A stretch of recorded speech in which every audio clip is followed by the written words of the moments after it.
From the standpoint of the dealer, this new STAR foundation will give us a structure that doesn't get distorted or stressed in the field as much as our past designs. The big difference we should see here is a reduction in the number of adjustments we have to make to our slide-out rooms.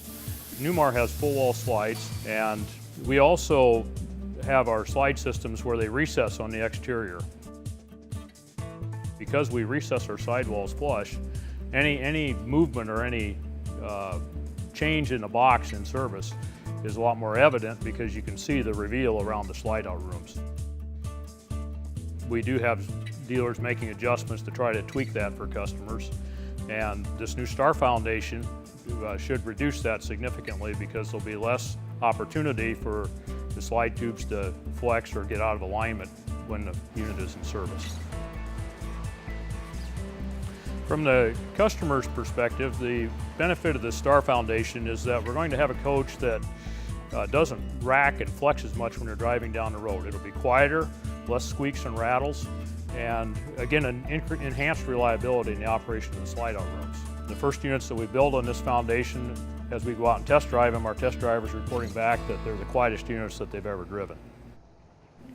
The couple key things we want to point out here, the way this is designed, again, we have this top cross member that runs all the way through from side to side. This whole thing is level and square because we built it in a jig before we brought it over here and set it onto the chassis frame. We have these big gussets in here that support the outer ends of the cross member where the main loads are going to be from the side walls. And as you can see, where these gussets come down, they actually line up with this crossbar in the bottom that runs across to the other side, and then there's a matching gusset that goes up the other side so that any load that's applied to the ends of these things is braced all the way across from side to side, and so that the ends of these cross members can't sag or droop as they get loaded. These bulkheads are positioned to match up with the width of our storage compartments, and as you can see now, this chassis is straight and level, and there's a tremendous compression load that is being absorbed by the steel structure in the chassis, but none of that load is being transferred out here to these structures now that form the framing of the baggage compartments.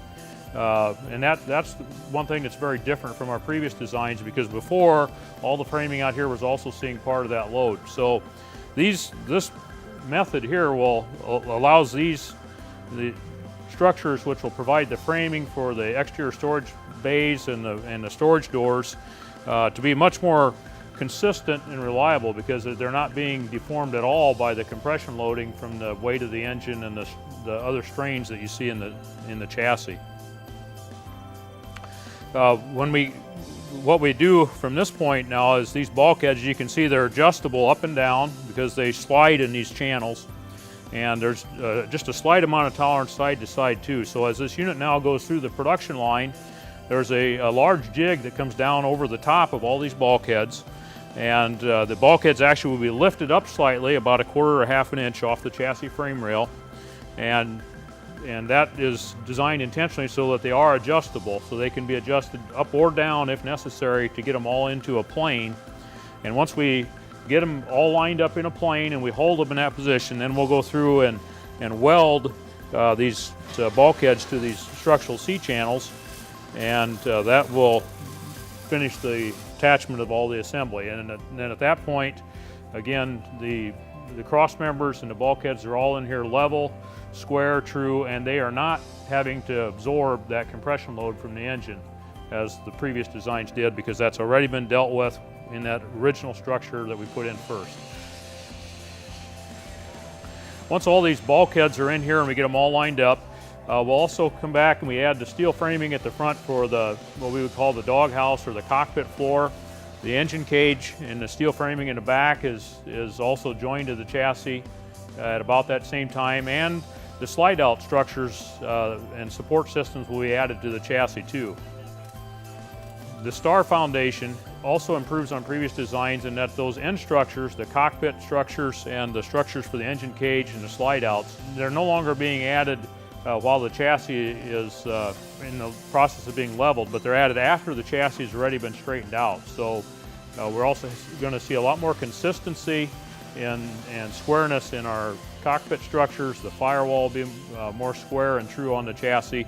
And in the back of the unit, the engine cage and all the steel structure will be back there. Will also be able to be leveled up with these bulkheads. So we're even going to do a better job of getting our floor level. And that was particularly important when we went to our new slide system that we're debuting for 2016, where we have our tile in the slide outs, and to make that system work well, the STAR Foundation set us up so that we could be successful with that type of a system too. The new STAR Foundation that Newmar's debuting for 2016 will be used on the Ventana LE, the Ventana, Dutch Star, Mountain Air, London Air, and Essex chassis. The only Newmar pusher that does not utilize this new frame is the King Air, because it already uses a different steel superstructure.